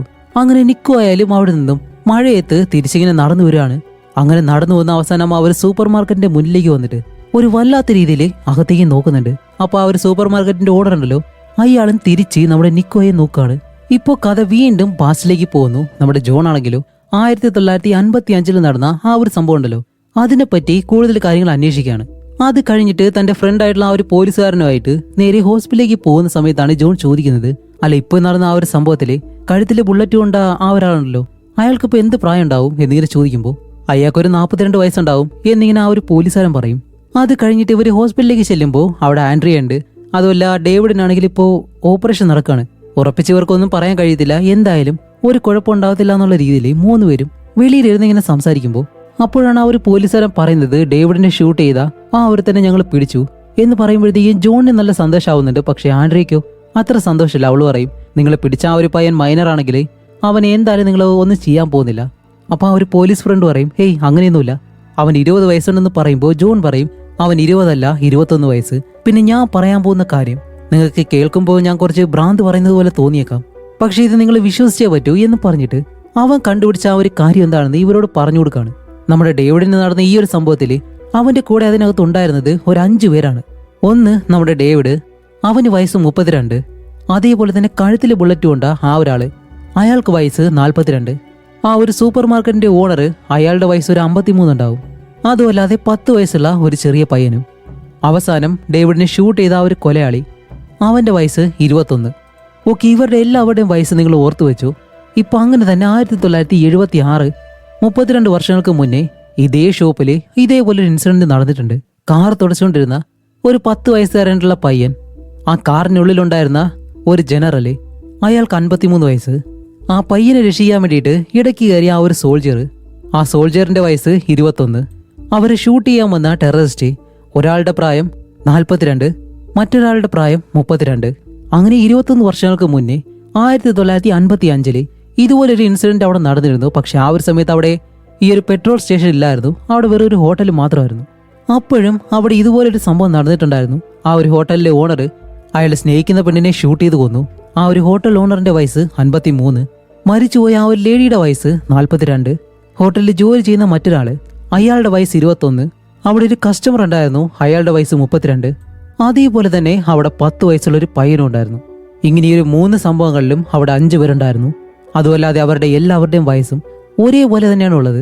അതുമല്ലാതെ ഈ ഒരു സംഭവങ്ങളെല്ലാം നടന്ന ദിവസം ഏപ്രിൽ 12-ാം തീയതി എന്നിങ്ങനെ പറയുമ്പോഴത്തേക്കും ആ ഒരു ഫ്രണ്ടായിട്ടുള്ള പോലീസുകാരൻ പറയും, അല്ല നീ പറയുന്നത് പോലെയാണെങ്കിൽ നമ്മുടെ ഡേവിഡിന് സംഭവിക്കേണ്ടത് ഏപ്രിൽ 12-ാം തീയതിയല്ലേ, പക്ഷെ ഇതിപ്പോ സംഭവിച്ചത് 9-ാം തീയതിയല്ലേ എന്ന് ചോദിക്കുമ്പോൾ അത് തന്നെയാണ് എനിക്കൊരു സംശയം. പക്ഷെ ഇത് തമ്മിൽ എന്തോ ഒരു ബന്ധമുണ്ട് എന്ന് നമ്മുടെ ജോൺ പറയുമ്പോൾ നമ്മുടെ ആൻഡ്രിയ പറയും, ഹേ ജോൺ, നീ വെറുതെ എന്തെങ്കിലും പറഞ്ഞുകൊണ്ടിരിക്കാതെ, നിനക്ക് ആൾറെഡി മെന്റലി ചില പ്രശ്നങ്ങളുണ്ട്, നീ ആണെങ്കിൽ അതിന് മരുന്നും എടുക്കുന്നില്ല, ചിലപ്പോൾ അതുകൊണ്ടായിരിക്കും നിനക്ക് ഇങ്ങനെയെല്ലാം തോന്നുന്നത്, ഇത് ചിലപ്പോൾ കോ ഇൻസിഡൻസ് ആയിട്ട് നടന്ന കാര്യങ്ങളായിരിക്കാം, അതുകൊണ്ട് നീ ആയിരിക്കാം വെറുതെ ഇതെല്ലാം ചിന്തിച്ചു കൂട്ടുന്നതെന്ന് പറയുമ്പോൾ ജോൺ ആയാലും ചിന്തിക്കും, ഒരുപക്ഷെ ശരിയായിരിക്കാം, ഞാൻ ഇതിപ്പോ വെറുതെ ആവശ്യമില്ലാതെ ചിന്തിച്ചു കൂട്ടുന്നതായിരിക്കാം എന്നുള്ള രീതിയിൽ അവനിങ്ങനെ ഇരിക്കുമ്പോൾ ഇവിടെ ഫ്യൂച്ചറിലെ ആ ഒരു ടീച്ചർ നിക്കോന്റെ അമ്മയുടെ അടുത്ത് പറയും, ആ ഒരു ലെറ്ററിലുള്ള കൈയക്ഷരം വെച്ചിട്ട് ഞങ്ങൾ നോക്കിയിരുന്നു, പക്ഷേ ആ ഒരു 3 പയ്യന്മാരെ ഒരിക്കലും അത് എഴുതിയിട്ടില്ല, എന്തായാലും അത് എഴുതിയിട്ടുള്ളത് ഒരു വലിയ ആളായിരിക്കാം, അതാണ് ഹാൻഡ് റൈറ്റിംഗ് കണ്ടിട്ട് ഞങ്ങൾക്ക് മനസ്സിലാക്കാൻ പറ്റിയ കാര്യം, അതുകൊണ്ട് ഒരുപക്ഷെ ഈ ഒരു ലെറ്റർ എഴുതിയിട്ടുള്ളത് നിങ്ങൾക്കറിയാവുന്ന വേറെ ആരെങ്കിലും ആയിരിക്കോ എന്നിങ്ങനെ ചോദിക്കുമ്പോൾ നിക്കോയുടെ അമ്മയായാലും ഇങ്ങനെ ആലോചിക്കുന്നുണ്ട്, വേറെ ഒന്നുമല്ല, ആ ഒരു സൂപ്പർ മാർക്കറ്റിലെ നിക്കോ പോകുമ്പോൾ അവിടെയുള്ള ആ ഒരു ഓണർ നിക്കോയോട് നല്ലതുപോലെ സംസാരിച്ചിരുന്നല്ലോ, അതുകൊണ്ട് അയാളായിരിക്കാം അത് ചെയ്തത് എന്നുള്ള രീതിയിൽ നേരെ ആ ഒരു സൂപ്പർ മാർക്കറ്റിലേക്ക് ചെല്ലും. ആ ഒരു ഓണറിനോട് ചോദിക്കും, അല്ല എൻ്റെ മകന്റെ ബാഗിലെ ഇതുപോലൊരു കത്തുണ്ടായിരുന്നു, അത് നിങ്ങളാണ് അവനെ ഭീഷണിപ്പെടുത്താൻ വേണ്ടി എഴുതിയതെന്ന് ചോദിക്കുമ്പോൾ, എന്ത് ഭീഷണിപ്പെടുത്താൻ വേണ്ടിയിട്ടോ, നിങ്ങൾ ആ ഒരു കത്ത് വായിക്കുമ്പോൾ നിങ്ങൾക്ക് അങ്ങനെയാണ് തോന്നിയത്, അതൊരിക്കലും ഒരു ഭീഷണിപ്പെടുത്തലല്ല, അതൊരു വാണിംഗ് ആണ്, അതുകൊണ്ട് ഞാൻ പറയുന്നത് നിങ്ങൾ കറക്റ്റായിട്ട് കേൾക്കണം, ഏപ്രിൽ 12-ാം തീയതി നിങ്ങളുടെ മകനെ ഒരിക്കലും ഇവിടേക്ക് കൊണ്ടുവരരുത് എന്നിങ്ങനെ പറയുമ്പോൾ നിക്കിന്റെ അമ്മയാണെങ്കിലോ അത് വലിയ കാര്യമാക്കത്തില്ല, പ്ലീസ് ഇനി എൻ്റെ മകനോട് ഇങ്ങനെയൊന്നും കാണിക്കരുതെന്ന് പറഞ്ഞ് അവരവിടെ നിന്ന് പോകുന്നതും വീണ്ടും കഥ ഇപ്പോൾ പാസ്റ്റിലേക്ക് പോവാണ്. ജോൺ ആണെങ്കിൽ ഇപ്പോഴും അതേ കാര്യത്തെ പറ്റി തന്നെയാണ് ചിന്തിക്കുന്നത്, എന്തോ ഒരു കാര്യം ഇതിനകത്ത് ഉണ്ടെന്ന് തന്നെയാണ് അവൻ വിശ്വസിക്കുന്നത്. അപ്പോഴാണ് അവൻ മറ്റൊരു കാര്യം കണ്ടുപിടിക്കുന്നത്, ആ ഒരു സൂപ്പർ മാർക്കറ്റ് ഉണ്ടായിരുന്ന അതേ സ്ഥലത്ത് 1913 ഒരു ബാങ്ക് ഉണ്ടായിരുന്നു. അപ്പൊ ആ ഒരു സമയത്ത് ഈ ഒരു ബാങ്കിലും ഇതുപോലെ തന്നെ ഒരു കാര്യം സംഭവിച്ചിട്ടുണ്ടായിരുന്നു. പക്ഷെ അതിനെപ്പറ്റിയുള്ള ഡീറ്റെയിൽസ് എന്താണെന്ന് നമ്മുടെ ജോണിനെ കണ്ടുപിടിക്കാൻ കഴിയത്തില്ല. ഇപ്പൊ ഇതിനെപ്പറ്റി ആരോട് ചോദിക്കും എന്നുള്ള രീതിയിൽ ആലോചിക്കുമ്പോഴത്തേക്കാണ് 1955 അവിടെ ഒരു ഹോട്ടൽ ഉണ്ടായിരുന്ന സമയത്ത് ഇതുപോലെ ഒരു ഇൻസിഡന്റും അവിടെ 10 വയസ്സുള്ളൊരു പയ്യനുണ്ടായിരുന്നല്ലോ. ആ ഒരു പയ്യനാണെങ്കിൽ ഇപ്പോഴും ഏകദേശം നല്ല പ്രായം ഉണ്ടാവും. അപ്പൊ ആ ഒരു പയ്യനെ കണ്ടുപിടിച്ചു കഴിഞ്ഞാല് അതിന് മുന്നേ അവിടെ എന്താണ് സംഭവിച്ചത് എന്നറിയാൻ കഴിയും. അങ്ങനെ അയാളെ കണ്ടുപിടിച്ച് പോകുമ്പോഴത്തേക്കും അയാളൊരു കൺ ഡോക്ടറാണ്. അങ്ങനെ ഒരു ട്രീറ്റ്മെന്റിന്റെ ആവശ്യമായിട്ട് പോകുന്ന രീതിയിൽ ആ ഒരു ഡോക്ടറിനോട് അവിടെ നടന്ന ആ ഒരു സംഭവത്തെ പറ്റി ചോദിക്കുമ്പോൾ അയാൾ അതിനെപ്പറ്റി കൂടുതലൊന്നും പറയുന്നില്ല. അല്ല നിങ്ങളാരാ, ജേർണലിസ്റ്റ് വല്ലതാണോ? ഇല്ല, ജേർണലിസ്റ്റ് ഒന്നുമല്ല, എന്റെ സുഹൃത്തിനും ഇതുപോലൊരു കാര്യം സംഭവിച്ചു, അതുമല്ല 1913 അവിടെ ഒരു ബാങ്ക് ഉണ്ടായിരുന്നു, അവിടെയും ഇതുപോലൊരു കാര്യം സംഭവിച്ചെന്ന് ഞാൻ അറിഞ്ഞു, അതിനെപ്പറ്റി കൂടി ചോദിക്കാൻ വേണ്ടിയിട്ടാണെന്ന് പറയുമ്പോൾ ആ ഒരു ഡോക്ടർ പറയും, അതിനെപ്പറ്റി എനിക്ക് അറിയത്തില്ല, പക്ഷേ അതറിയാവുന്ന ഒരാളെ എനിക്കറിയാം എന്നും പറഞ്ഞിട്ട് ഒരു നമ്പർ നമ്മുടെ ഹീറോയുടെ കയ്യിൽ കൊടുക്കുകയാണ്. ഓക്കെ, ഇതിനെപ്പറ്റി എന്തായാലും വിളിച്ചു ചോദിക്കാനായിട്ട് കഴിയത്തില്ല. അതുകൊണ്ട് ജോൺ എന്താ ചെയ്യുന്നത് വെച്ചാൽ ആ ഒരു സൂപ്പർ മാർക്കറ്റ് ഉണ്ടല്ലോ, അവിടേക്ക് ചെല്ലുമ്പോഴത്തേക്കും അവിടെ വലിയൊരു മിറർ ഉണ്ട്, അതിൽ നോക്കി ഇങ്ങനെ നടന്ന് നേരെ ആ ഒരു സൂപ്പർ മാർക്കറ്റിനകത്തേക്ക് കയറിയിട്ട് അവിടെയുള്ള ഓണർ ഉണ്ടല്ലോ അയാളുടെ അടുത്തേക്ക് ചെന്നിട്ട്, ഈ ഒരു സ്ഥലം നിങ്ങൾ ആരുടെ കയ്യിൽ നിന്നാണ് വാങ്ങിയത്, ആ ഒരു ഓണറിന്റെ പേര് അഡ്രസ്സ് ഇത് കിട്ടുമെന്ന് ഇങ്ങനെ ചോദിക്കുമ്പോൾ ആ ഒരു ഓണർ ഇപ്പോൾ ജോണിനോട് പറയും, അനിയ, ആ ഒരു ഇൻസിഡന്റ് നടക്കുമ്പോഴത്തേക്കും കൂടെ ഉണ്ടായിരുന്ന ആളല്ലേ നീ, ഓക്കെ, അതുകൊണ്ട് നീ എന്തായാലും ഇവിടെ നിൽക്കണ്ട, അതിന്റെ ആവശ്യമില്ലാന്ന് പറഞ്ഞ് അയാളായാലും പേടിച്ച് അയാളുടെ തോക്ക് ഇങ്ങനെ എടുക്കുമ്പോൾ ജോണിന് ഇപ്പോൾ അവിടെ നിൽക്കാൻ കഴിയത്തില്ല എന്ന് മനസ്സിലാക്കി ജോൺ അവിടെ നിന്നങ്ങ് പോവാൻ. അതേസമയം വീണ്ടും കഥ ഇപ്പോൾ ഫ്യൂച്ചറിൽ കാണിക്കുമ്പോൾ നമ്മുടെ നിക്കോ ഉണ്ടല്ലോ, അവന്റെ ഗേൾ ഫ്രണ്ട് വഴി അവനൊരു കാര്യം ഇപ്പോൾ മനസ്സിലാക്കും. നിനക്ക് വന്നില്ലേ ഒരു ലെറ്റർ, അതുപോലെ തന്നെ നമ്മുടെ ക്ലാസ്സിൽ പഠിക്കുന്ന മാർട്ടിൻ എന്ന് പറഞ്ഞൊരു പയ്യനുണ്ട്, നിങ്ങളുടെ രണ്ടുപേരുടെ ജന്മദിനം ഏപ്രിൽ 12-നാണ്, നിനക്ക് വന്നതുപോലെ തന്നെ ഒരു കത്ത് അവനും വന്നിട്ടുണ്ട്, പക്ഷെ നിനക്ക് ആ ഒരു ലെറ്റർ വന്നത് ഇപ്പോഴാണ്. പക്ഷെ മാർട്ടിൻ എന്ന് പറഞ്ഞ ആ ഒരു പയ്യന് വന്നത് എപ്പോഴാണെന്നറിയോ, അവൻ ജനിക്കുന്ന സമയത്ത് ആശുപത്രിക്കകത്ത് വെച്ച് അവന്റെ മാതാപിതാക്കൾക്ക് വേറെ ആരോ ഈ ഒരു കത്ത് കൊടുത്തിട്ട് അവിടെ നിന്ന് പോവായിരുന്നു. എന്നിട്ട് അയാൾ പറയുകയും ചെയ്തു 10 വർഷം കഴിഞ്ഞ് നിങ്ങളുടെ മകനെ ഒരിക്കലും ഈ ഒരു സ്റ്റോറിലേക്ക് പറഞ്ഞു വിടരുതെന്ന്. അങ്ങനെ ഇത് കേട്ട് നമ്മുടെ നിക്കോ ആയാലും കുറച്ചുകൂടി നല്ലതുപോലെ പേടിച്ചിട്ട് ഇപ്പൊ സംഭവിച്ച എല്ലാ കാര്യവും വന്ന് അവന്റെ അമ്മയോട് പറയുമ്പോഴത്തേക്ക് അവന്റെ അമ്മ പറയും, നിക്കോ, നീ പേടിക്കേണ്ട ആവശ്യമില്ല, ഇതെല്ലാം വെറുതെയാണ്, ആരെങ്കിലും നിന്നെ പേടിപ്പിക്കാൻ വേണ്ടി അല്ലെങ്കിൽ പ്രാങ്ക് ചെയ്യാൻ വേണ്ടി ചെയ്യുന്നതായിരിക്കാം. നിന്റെ ബർത്ത്ഡേ ദിവസം എന്തായാലും നമ്മൾ ആ ഒരു സൂപ്പർ മാർക്കറ്റിലേക്ക് പോവും, നോക്കിക്കോ, അവിടെ എന്തായാലും ഒന്നും സംഭവിക്കാൻ പോകുന്നില്ല എന്ന് പറയുമ്പോൾ നിക്കോ പറയും, ഇല്ലമ്മ, ഞാൻ എന്തായാലും വരുന്നില്ല എന്നും പറഞ്ഞ് അവൻ അവിടെ നിന്ന് എഴുന്നേറ്റ് അങ്ങ് പോവും. ഇവിടെ പാസ്റ്റില് നമ്മുടെ ജോണിനെ കാണിക്കുമ്പോൾ ആ ഒരു കൺ ഡോക്ടർ കൊടുത്ത നമ്പർ ഉണ്ടല്ലോ അതിൽ വിളിച്ചിട്ട് ഇപ്പോൾ ഒരു വയസ്സായിട്ടുള്ള സ്ത്രീയാണ് നമ്മുടെ ജോൺ പോയി കാണുന്നത്. കാരണം 1913 നടന്ന ആ ഒരു കാര്യത്തെ പറ്റി ഇവർക്ക് മാത്രമേ അറിയത്തുള്ളൂ. അങ്ങനെ ജോൺ ആയാലും അവരുടെ മുന്നിലേക്ക് ചെല്ലുമ്പോൾ ആ ഒരു മുത്തശ്ശിയായാലും ജോണിനെ കണ്ടിട്ട്, അല്ല നിങ്ങളെ ഞാൻ എവിടെയോ കണ്ടിട്ടുണ്ട് എന്നുള്ള രീതിയിൽ ഇങ്ങനെ പറയുന്നുണ്ട്. അപ്പോൾ ജോൺ പറയും, ഇല്ലില്ല, ഞാൻ ആദ്യമായിട്ടാണ് നിങ്ങളെ കാണാൻ വരുന്നത്. ഓക്കെ, 1913 എന്താണ് സംഭവിച്ചത് എന്നിങ്ങനെ ചോദിക്കുമ്പോൾ ആ ഒരു സമയത്ത് ഞാനൊരു ചെറിയ പെൺകുട്ടിയായിരുന്നു, എനിക്കൊരു അസുഖം ഉണ്ടായിരുന്നു. അതിന്റെ ട്രീറ്റ്മെന്റിന് വേണ്ടിയിട്ട് എന്റെ അച്ഛൻ പണം ഉണ്ടാക്കാൻ വേണ്ടി ഒരുപാട് പേരോട് ചോദിച്ചിരുന്നു, പക്ഷെ ആരും കൊടുത്തില്ല. ഇപ്പൊ ഈ ഒരു സൂപ്പർ മാർക്കറ്റുള്ള ആ സ്ഥലമില്ലേ, അത് 1913 അവിടെ ഒരു ബാങ്ക് ആയിരുന്നു ഉണ്ടായിരുന്നത്. എന്റെ അച്ഛനാണെങ്കിൽ ഒരു മിലിറ്ററി ഓഫീസർ ആയിരുന്നു, അതുകൊണ്ട് തന്നെ തോക്കുണ്ടായിരുന്നു. ആ ഒരു തോക്ക് കൊടുത്ത് ഈ ഒരു ബാങ്കിലേക്ക് ചെന്ന് അവിടെ കൊള്ളയടിക്കാൻ ശ്രമിച്ചു. അവിടെ ചെന്ന് എന്റെ അച്ഛനാണെങ്കിലോ മാനസികാവസ്ഥ വളരെ മോശമായിരുന്നു. അതുകൊണ്ട് തന്നെ അവിടെയുള്ള ഓരോരുത്തരായിട്ട് ഷൂട്ട് ചെയ്ത് കൊല്ലാൻ തുടങ്ങി. ഒരു 10 വയസ്സുള്ള ഒരു ചെറിയ പയ്യൻ ഇങ്ങനെ 4-5 പേരെ ഷൂട്ട് ചെയ്ത് കൊന്നതിന് ശേഷം എന്റെ അച്ഛനും സ്വയം ഷൂട്ട് ചെയ്ത് മരിക്കുമായിരുന്നു എന്നുള്ള കാര്യം ആ ഒരു മുത്തശ്ശി പറയുമ്പോഴത്തേക്കാണ് ജോണിനും ഏകദേശം കാര്യങ്ങൾ മനസ്സിലാവുന്നുണ്ട്. ഏതോ ഒരു കണക്ക് പ്രകാരം ഈ ഒരു കാര്യം വീണ്ടും വീണ്ടും ഇങ്ങനെ സംഭവിക്കുകയാണ്. അങ്ങനെ ജോൺ ആയാലും ശരി മുത്തശ്ശി ഞാൻ പോവാണെന്ന് പറയുമ്പോൾ ആ ഒരു മുത്തശ്ശി വീണ്ടും പറയുന്നുണ്ട്, ഇല്ല മോനെ, നിന്നെ ഞാൻ എവിടെയോ കണ്ടിട്ടുണ്ട് എന്നിങ്ങനെ പറയും. അത് കഴിഞ്ഞ് ജോൺ നേരെ വീട്ടിലേക്ക് വന്ന് ഈ നടന്ന സംഭവങ്ങളെല്ലാം ഇങ്ങനെ നോക്കുമ്പോഴത്തേക്കും എല്ലാ കാലഘട്ടത്തിലും ഏപ്രിൽ 12-ാം തീയതിയാണ് ഈ ഒരു കാര്യങ്ങളെല്ലാം സംഭവിച്ചിട്ടുള്ളത്. പക്ഷെ ഇപ്പോൾ മാത്രം എന്താണ് ഏപ്രിൽ 9-ാം തീയതി, അതും 12-ാം തീയതിക്ക് മുന്നേ സംഭവിച്ചത്? അതിന്റെ കാരണം ഇപ്പോഴും കണ്ടുപിടിക്കാൻ കഴിഞ്ഞിട്ടില്ല. അതേസമയം ഇവിടെ ഹോസ്പിറ്റലിൽ ആൻഡ്രിയനെ ഡേവിഡിന്റെ സഹോദരനെ വിളിച്ചിരുത്തി അവ ഇനിയും ജീവിച്ചിരിക്കുമെന്ന് പറയാനായിട്ട് ഞങ്ങളെ കൊണ്ട് കഴിയത്തില്ല, അതുകൊണ്ട് നമുക്ക് ദയാവധം ചെയ്താലോ എന്നുള്ള രീതിയിൽ സംസാരിക്കുമ്പോൾ ആൻഡ്രിയ ഒരിക്കലും ഇതിന് സമ്മതിക്കത്തില്ല. അവൾ പറയുന്നത് എന്താണെന്ന് വെച്ചാല് പ്ലീസ് കുറച്ചുകൂടി സമയം താ, അവൻ എന്തായാലും തിരിച്ചു വരും എന്നുള്ള രീതിയിലാണ് പറയുന്നത്. അങ്ങനെ ഈ ഒരു കാര്യം നമ്മുടെ ജോണിനോട് വിളിച്ചു പറയാമെന്ന് പറഞ്ഞിട്ട് ആൻഡ്രിയ അവനെ വിളിക്കുമ്പോൾ അവൻ ഫോൺ എടുക്കാതെ ഈ ഒരു സംഭവങ്ങളിലുള്ള ആ ഒരു പാറ്റേൺ അതെന്താണെന്ന് കണ്ടുപിടിക്കാൻ വേണ്ടിയിട്ടാണ് അവൻ ശ്രമിക്കുന്നത്. അവൻ ഫോൺ എടുക്കുന്നില്ല. അതേസമയം ഇവിടെ ഫ്യൂച്ചറിൽ കാണിക്കുമ്പോൾ ഇവിടെ മാർട്ടിൻ എന്ന് പറഞ്ഞൊരു ചെറിയ പയ്യനുണ്ടല്ലോ, നിക്കോയുടെ അമ്മ ഇപ്പോൾ നേരെ പോകുന്നത് മാർട്ടിൻ എന്ന് പറഞ്ഞ ഒരു ചെറിയ പയ്യന്റെ അച്ഛന്റെ അടുത്തേക്കാണ്.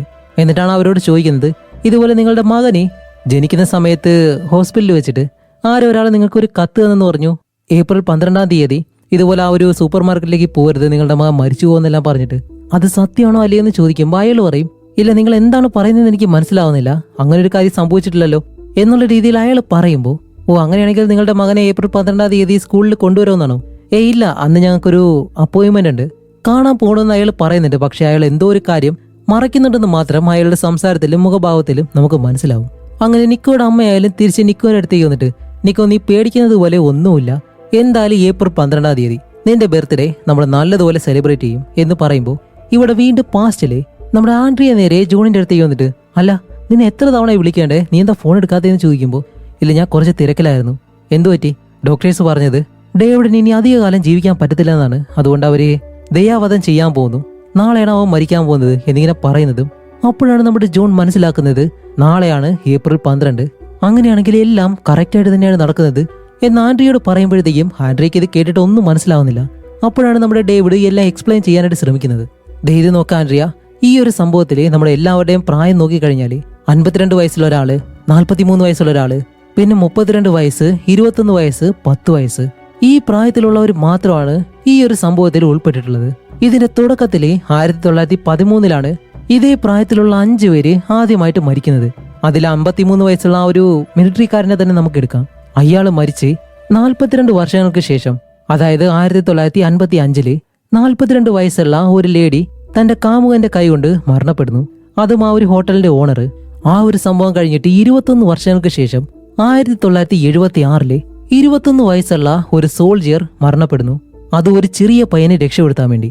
അത് കഴിഞ്ഞ് 32 വർഷങ്ങൾക്ക് ശേഷം ഇപ്പോൾ 2008 ഡേവിഡിന് ഇതുപോലെ സംഭവിച്ചിട്ടുണ്ട്. ഡേവിഡിന്റെ പ്രായമാണെങ്കിലോ 32. അങ്ങനെയാണെങ്കിൽ എന്താ മനസ്സിലാക്കേണ്ടത്, ഇനി 10 വർഷം കഴിഞ്ഞ് 2018 അതേ സ്ഥലത്ത് 10 വയസ്സുള്ള ഒരു പയ്യനും കൂടി മരണപ്പെടാൻ പോകുന്നു. ഇതെങ്ങനെയെങ്കിലും നമുക്ക് തടഞ്ഞേ പറ്റൂ എന്നുള്ള രീതിയിൽ പറയുമ്പോഴത്തേക്കും നമ്മുടെ ആൻഡ്രിയ ആയാലും, ജോൺ നീ ആവശ്യമില്ലാതെ ഒരു കാര്യങ്ങൾ പറയരുത്, ഡേവിഡ് ഇപ്പോഴും മരിച്ചിട്ടില്ല, അതുകൊണ്ട് നീ നല്ലതുപോലെ ആദ്യം മരുന്ന് കഴിക്കാൻ നോക്ക് എന്നെല്ലാം പറഞ്ഞിട്ട് അവനെ വഴക്ക് പറഞ്ഞ് ആൻഡ്രിയ അവിടെ നിന്ന് പോകുന്നു. അതേസമയം ഇവിടെ ഫ്യൂച്ചറിൽ കാണിക്കുമ്പോൾ ഏപ്രിൽ 12 ഫ്യൂച്ചറിൽ നമ്മുടെ നിക്കോയ്ക്ക് ഇപ്പോഴാണ് ബർത്ത്ഡേ. അവന്റെ അമ്മയായാലും കേക്കെല്ലാം മുറിച്ചിട്ട് അവന് ഗിഫ്റ്റ് എല്ലാം വാങ്ങി കൊടുക്കുന്നുണ്ട്. ഇവിടെ പാസ്റ്റിൽ കാണിക്കുമ്പോൾ ഇവിടെയും ഏപ്രിൽ 12-ാം തീയതിയാണ്. ഇവിടെ ജോൺ ആയാലും പെട്ടെന്ന് കണ്ണു തുറക്കാണ്. അപ്പോൾ ജോണിന്റെ കാലഘട്ടം 2008 ഏപ്രിൽ 12, ഇവിടെ ഫ്യൂച്ചറിൽ നിക്കോയുടെ കാലഘട്ടം 2018 ഏപ്രിൽ 12. അത് തമ്മിൽ 10 വർഷത്തെ ഗ്യാപ്പ്. ഇവിടെ ജോൺ ആയാലും 10 വർഷം കഴിഞ്ഞ് മരിക്കാൻ പോകുന്ന ആ ഒരു ചെറിയ പയ്യനെ എങ്ങനെയെങ്കിലും രക്ഷപ്പെടുത്തണം എന്നുള്ള ചിന്ത മാത്രമാണ് നമ്മുടെ ജോണിനുള്ളത്. എന്തായാലും നമ്മുടെ നിക്കോയെ പറ്റി തന്നെയാണ് ചിന്തിക്കുന്നത്. പക്ഷേ ജോണല്ല ഈ ഒരു കാലഘട്ടത്തിൽ നിക്കോ എന്തായാലും ജനിച്ചിട്ടില്ല, വെറുതെ ഇതും ആലോചിച്ചോണ്ടിരിക്കണ്ട എന്നും പറഞ്ഞിട്ട് ജോൺ നേരെ ആശുപത്രിയിലേക്ക് ചെന്ന് നമ്മുടെ ഡേവിഡ് വാങ്ങിച്ച ആ ഒരു മോതിരമുണ്ടല്ലോ അത് ആൻഡ്രിയുടെ കയ്യിൽ കൊടുത്തിട്ട്, ഇത് തന്നെ നിന്നെ പ്രപ്പോസ് ചെയ്യാൻ വേണ്ടിയിട്ടാണോ ഇരുന്നത് എന്നും പറഞ്ഞ ആ ഒരു മോതിരം അവളുടെ കയ്യിൽ കൊടുക്കുന്നതും ഇത് കിട്ടുന്നത് നമ്മുടെ ആൻഡ്രി ആയാലും ആ ഒരു മോതിരം നേരെ കൊണ്ടുവന്നിട്ട് വയ്യാണ്ട് കിടക്കുന്ന നമ്മുടെ ഡേവിഡിന്റെ കയ്യിലും അവളുടെ കയ്യിലും ഇങ്ങനെ അണിയാണ്. അതേസമയം തന്നെ നമ്മുടെ ജോണിന് ഒരു കാര്യം മനസ്സിലാവും. ഇപ്പൊ ഈ ഒരു കണക്ക് പ്രകാരം ഇതെല്ലാം കറക്റ്റായിട്ട് തന്നെയാണ് നടക്കുന്നത്. അങ്ങനെയാണെങ്കിൽ ഏപ്രിൽ 12 ഈ ഒരു ദിവസമായിരിക്കണം 2018 മരിക്കാൻ പോകുന്ന നിക്കോ എന്ന് പറഞ്ഞ ആ ഒരു ചെറിയ പയ്യൻ, അല്ലെങ്കിൽ 2018 മരിക്കാൻ പോകുന്ന ആ ഒരു പയ്യൻ ജനിക്കാൻ പോകുന്നത്. അങ്ങനെ 2018 അതിന് 10 വയസ്സാകുമ്പോഴത്തേക്ക് സൂപ്പർ മാർക്കറ്റിൽ ഇതുപോലെ ആ ഒരു കുട്ടിക്ക് എന്തായാലും ഒരു അപകടം സംഭവിക്കും എന്നുള്ള രീതിയിൽ ആ ഒരു ഹോസ്പിറ്റലിൽ ഏതെങ്കിലും കുട്ടി ജനിച്ചിട്ടുണ്ടോ ഇല്ലയോ എന്ന് നോക്കുമ്പോഴത്തേക്കാണ് അതുപോലെ തന്നെ ഈ ഒരു ഹോസ്പിറ്റലിൽ ഒരു കുട്ടി ജനിച്ചിട്ടുണ്ട്.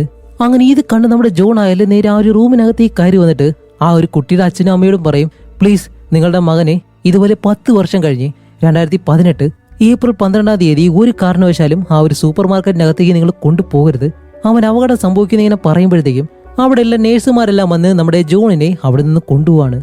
ഇവിടെയാണ് ഒരു കാര്യം നമ്മുടെ ജോൺ വന്ന് പറയുന്നത് മാർട്ടിൻ എന്ന് പറഞ്ഞ ആ ഒരു ചെറിയ പയ്യന്റെ അച്ഛനോടാണ്. ഫ്യൂച്ചറിലായാലും നമ്മുടെ നിക്കോയുടെ അമ്മ വന്നിട്ട് ആ ഒരു പയ്യന്റെ അച്ഛനോട് ചോദിക്കുമല്ലോ ഇതുപോലെ ഒരു സംഭവം നടന്നിട്ടുണ്ടോ ഇല്ലേന്ന്. പക്ഷെ അയാൾ ഇല്ല എന്നുള്ള രീതിയിലാണ് പറയുന്നത്. സത്യത്തിൽ അങ്ങനൊരു സംഭവം നടന്നിട്ടുണ്ട്. അവിടെ സത്യത്തിൽ സംസാരിച്ചതും നമ്മുടെ ജോൺ തന്നെയാണ്. അതേസമയം ഫ്യൂച്ചറിൽ നമ്മുടെ നിക്കോയെ കാണിക്കുമ്പോൾ നിക്കോയ്ക്ക് നല്ല പേടിയുണ്ട്. ക്ലാസ് റൂമിൽ ഇരുന്നിട്ട് മാർട്ടിൻ എന്ന് പറഞ്ഞ ആ ഒരു ചെറിയ പയ്യനെ നോക്കുമ്പോഴത്തേക്കും അവനും ഇന്നാണ് ബർത്ത്ഡേ, അവന്റെ ജന്മദിനം ഇന്നാണ്. അതുകൊണ്ട് തന്നെ അവൻ ഇന്ന് സ്കൂളിലേക്ക് പോലും വന്നിട്ടില്ല. അതുകൊണ്ട് തന്നെ തനിക്ക് എന്തെങ്കിലും സംഭവിക്കുമെന്നുള്ള പേടിയാണ് അവന്. അങ്ങനെ സ്കൂൾ കഴിഞ്ഞ് നിക്കോയെ കൊണ്ടുപോകാനായിട്ട് അവന്റെ അമ്മ വെളിയിൽ തന്നെ ഇങ്ങനെ വെയിറ്റ് ചെയ്ത് നിൽക്കാണ്. പക്ഷെ ഇപ്പോൾ സ്കൂൾ കഴിഞ്ഞിട്ടും നിക്കോ എന്ന് പറഞ്ഞ ആ ഒരു പയ്യനെ കാണാനില്ല.